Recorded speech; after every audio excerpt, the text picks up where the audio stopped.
নমস্কাৰ ছাত্ৰ ছাত্ৰীসকল ষ্টাডি উইথ লিজা নামৰ এই চেনেলটোলৈ তোমালোকক স্বাগতম জনাইছোঁ শংকৰদেৱ শিশু বিদ্যা নিকেতনৰ ক্লাছ 8ৰ letters from a father to a ডাটাৰৰ বাকী যিখিনি আছিল আজি আমি সেইখিনি আৰম্ভ কৰিম গতিকে আমি আজি আৰম্ভ কৰোঁ what were the Aryans in India like ভাৰতবৰ্ষত আৰ্যসকল কেনেকুৱা আছিল the Aryans must have come to India 5 or 6,000 years ago or perhaps even more সম্ভৱতঃ আৰ্যসকল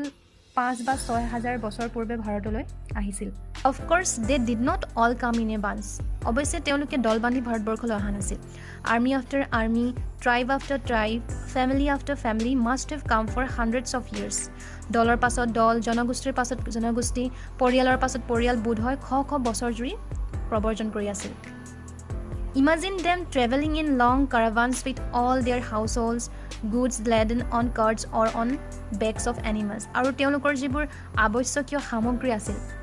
সেই সামগ্ৰীবোৰ তেওঁলোকে জীৱ-জন্তুৰ পিঠিত কঢ়িয়াই আনিছিল They did not come as tourists do nowadays. আৰু তেওঁলোকে ভাৰতবৰ্ষলৈ বৰ্তমান যুগৰ যিবোৰ ভ্ৰমণকাৰী সেই ভ্ৰমণকাৰীৰ ৰূপে তেওঁলোকে অহা নাছিল There was no going back for them আৰু তেওঁলোকে ঘূৰিও যোৱা নাছিল They came to stay or fight and die তেওঁলোকে ইয়াত বসতি স্থাপন কৰিব আহিছিল আৰু প্ৰয়োজন বোধে মৃত্যুবৰণ কৰিব আহিছিল Most of them as I have told you came over the mountains of the northwest তেওঁলোকৰ বেছিভাগে উত্তৰ পশ্চিমৰ পৰ্বত অতিক্ৰম কৰি ভাৰতবৰ্ষলৈ আহিছিল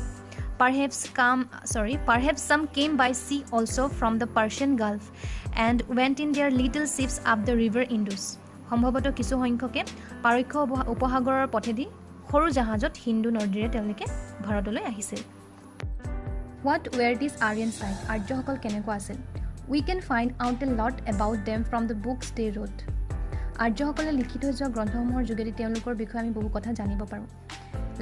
Some of these books like the Vedas are the oldest books in the world.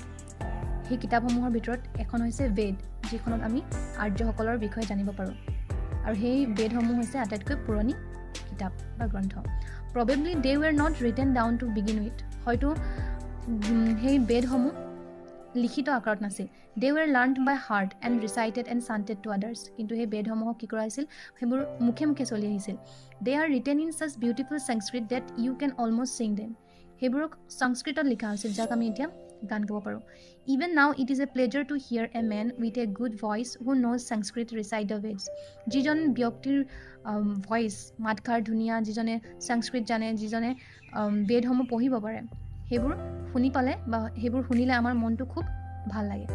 The Vedas are considered very holy books by Hindus. হিন্দুসকলৰ দ্বাৰা বেদসমূহক আটাইতকৈ পবিত্ৰ কিতাপ হিচাপে জ্ঞান কৰা হৈছিল But what does the word Veda mean? কিন্তু বেদ মানে কি It means knowledge. বেদ মানে হৈছে knowledge বা জ্ঞান And the Vedas contain the knowledge which the wise men of those days called rishis and munis had gathered. আৰু ইয়াত কি কৰিছিল সেই যুগৰ যিসকল ঋষি আৰু মুনি আছিল যিসকলক ঋষি আৰু মুনি হিচাপে জনাজাত পণ্ডিত লোকসকলে কি কৰিছিল যিখিনি তেওঁলোকে জ্ঞান লাভ কৰিছিল সেই জ্ঞানবোৰ ক'ত পোৱা গৈছিল বেদত পোৱা গৈছিল They did not have railways and telegraphs and cinemas in those days, but that does not mean that they were ignorant. সেই সময়ত হয়তো তেওঁলোকৰ ৰেলৱে টেলিগ্ৰাম চিনেমা সেইবোৰ নাছিল কিন্তু এইটো নহয় যে তেওঁলোক অশিক্ষিত Some people think that the wise men are wiser than any today. আগৰ সময়ৰ যিসকল জ্ঞানী লোক আছিল বৰ্তমান যুগৰ জ্ঞানী লোকসকলতকৈ বেছিকৈ জ্ঞানী বুলি কিছু লোকসকলে ভাবে Whether they were wiser or not, হয়তো তেওঁলোক জ্ঞানী হ'ব পাৰে নহ'ব পাৰে They wrote wonderful books which even today are greatly admired. কিন্তু তেওঁলোকে যিবোৰ কিতাপ লিখিছিল সেই কিতাপবোৰ খুব আচৰিত আছিল আৰু সেইবোৰক এতিয়াও কি কৰা হয় admire প্ৰশংসা কৰা হয় This itself shows how great these men of the olden days must have been. আৰু এই লোকসকল কিমান জ্ঞানী আছিল সেই কথা তাৰ পৰাই জ্ঞাত হয় As I have said, these Vedas were not at first written. আগতে কোৱাৰ দৰে বেদসমূহ লিখিত নাছিল They were remembered. সেইসমূহ মনত ৰখা হৈছিল and handed down from generation to generation by word of the mouth. আৰু সেই বেদসমূহ generation to generation মুখে মুখে চলি আহিছিল They must have had wonderful memories in those days. সেই সময়ত হয়তো তেওঁলোকৰ যিটো স্মৃতি শক্তি আছিল সেই স্মৃতি শক্তিটো খুব ভাল আছিল How many of us can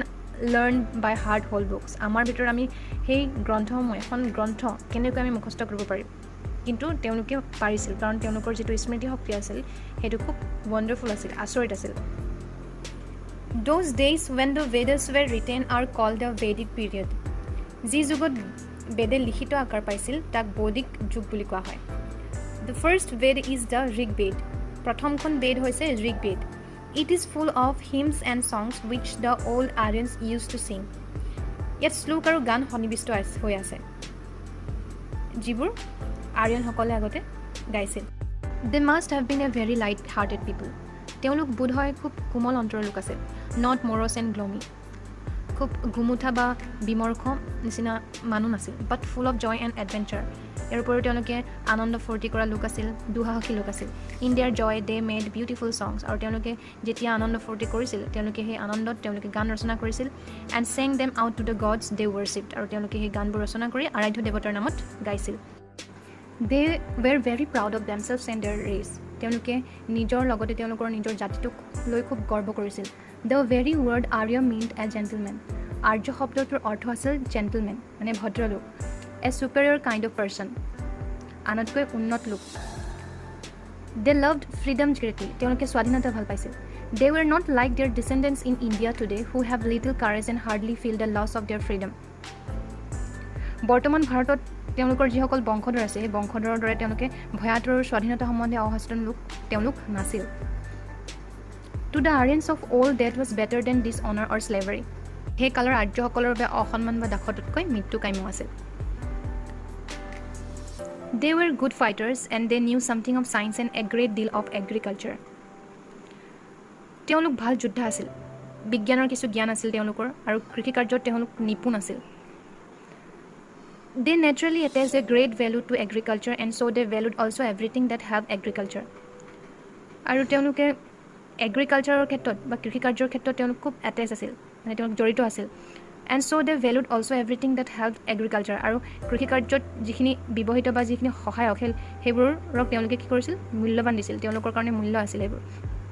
The great rivers gave them water and they loved them and looked upon them as great friends and benefactors. The great rivers যেহেতু এই ৰিভাৰবোৰ এগ্ৰিকালচাৰৰ ক্ষেত্ৰত খুব সহায়ক সেইকাৰণে তেওঁলোকে কি কৰিছিল যেহেতু তেওঁলোকে কৈছিল যে আগৰ লাইনটোত পোৱা হৈছিল যে তেওঁলোকে যিবোৰ কৃষি কাৰ্যত ব্যৱহৃত বা যিবোৰ সহায়ক হয় সেইবোৰক তেওঁলোকে খুব মূল্য দিয়ে সেইকাৰণে যিবোৰ বৃহৎ নদীবোৰ সেই পানীৰ যোগান ধৰিছিল সেই নদীক তেওঁলোকে কি কৰিছিল ভাল পাইছিল আৰু নদীক মিত্ৰ তথা উপকাৰী হিচাপে গণ্য কৰিছিল The bull and cow helped them also very much both in agriculture and in their daily lives খাৰ গৰু আৰু সেই গৰুবোৰে কৃষি ক্ষেত্ৰত তেওঁলোকক সহায় কৰিছিল এণ্ড তেওঁলোকৰ দৈনন্দিন জীৱনতো সহায় কৰিছিল For the cow gave milk which was valued very greatly আৰু লগতে গৰুৱে যিহেতু তেওঁলোকক গাখীৰ দিছিল সেইটো তেওঁলোকৰ কাৰণে খুব মূল্যৱান আছিল So they specially cared for these animals and sang in their praises গতিকে গৰুক তেওঁলোকে খুব আদৰ যত্ন কৰিছিল আৰু প্ৰশংসা কৰি গান গাইছিল Long afterwards, people forgetting the real reason for the care of the cow started worshipping her as if that was any good to anybody. তাৰ বহুত দিন পাছত আসল যিটো কাৰণ আছিল গৰুবোৰক যত্ন কৰাৰ যিটো কাৰণ আছিল সেই কাৰণটো তেওঁলোকে পাহৰি গৈ গৰুক দেৱতা জ্ঞান কৰি পূজা কৰা আৰম্ভ হৈছিল The Aryans being very proud of themselves were afraid of getting mixed up with other inhabitants of India. নিজৰ বংশ সম্বন্ধে সচেতন হোৱাৰ বাবে আৰ্যসকলে ভাৰতৰ আন বাসিন্দাসকলৰ সৈতে মিলা মিছা কৰিবলৈ টান পাইছিল They made laws and rules to prevent this mixture so that Aryans could not marry others. আনৰ লগত বিবাহ নিষিদ্ধ কৰি তেওঁলোকে কি কৰিছিল আইন ৰচনা কৰিছিল Long afterwards this developed into the caste system as it is called today. বহু বছৰৰ পাছত এইটো কি হৈছিল কিহলৈ ৰূপান্তৰ হৈছিল কাষ্ট সিস্টেম জাতি প্ৰথা আলৈ ৰূপান্তৰ হৈছিল অৰ্থাৎ জাতি প্ৰথাৰ প্ৰৱৰ্তন ঘটিছিল Now of course it has become perfectly ridiculous. আৰু অৱশ্যে এতিয়া হেতু কি হৈছিল যেটো জাতি প্ৰথাৰ প্ৰৱৰ্তন হোৱাৰ পাছত এই পৰিস্থিতি খুব নিন্দনীয় হৈ উঠিছিল Some people are afraid of touching others or eating with others. জাতি প্ৰথাৰ প্ৰৱৰ্তন হোৱাৰ পাছত মানুহে কি কৰিছিল আনক স্পৰ্শ কৰিবলৈ ভয় কৰিছিল আনৰ লগত বহি খাবলৈ ভয় কৰিছিল Fortunately this is getting less and less now. সৌভাগ্যবশতঃ এই প্ৰথাবোৰ এতিয়া কমিবলৈ ধৰিছে Letters from a father to his daughter নামৰ পাঠটো ইমানতে শেষ হৈছে আশা কৰোঁ তোমালোকে এই ভিডিঅ'টো তোমালোকে বুজি পাইছা যদি ভিডিঅ'টো তোমালোকে বুজি পাইছা তেন্তে লাইক শেয়াৰ কমেন্ট কৰিবলৈ নাপাহৰিবা ইয়াৰ যিখিনি প্ৰশ্ন এই প্ৰশ্নখিনি তোমালোকক মই অন্য এটা ভিডিঅ'ত দিম যদি তোমালোক মোৰ এই চেনেলটোলৈ নতুনকৈ আহিছা তেন্তে তোমালোকে ছাবস্ক্ৰাইব কৰিবলৈ নাপাহৰিবা লগতে বেল আইকনটো প্ৰেছ কৰিব নাপাহৰিবা যাতে এনেকুৱা ধৰণৰ ভিডিঅ'বোৰ তোমালোকে পাই থাকা আজিলৈ সামৰিছোঁ নমস্কাৰ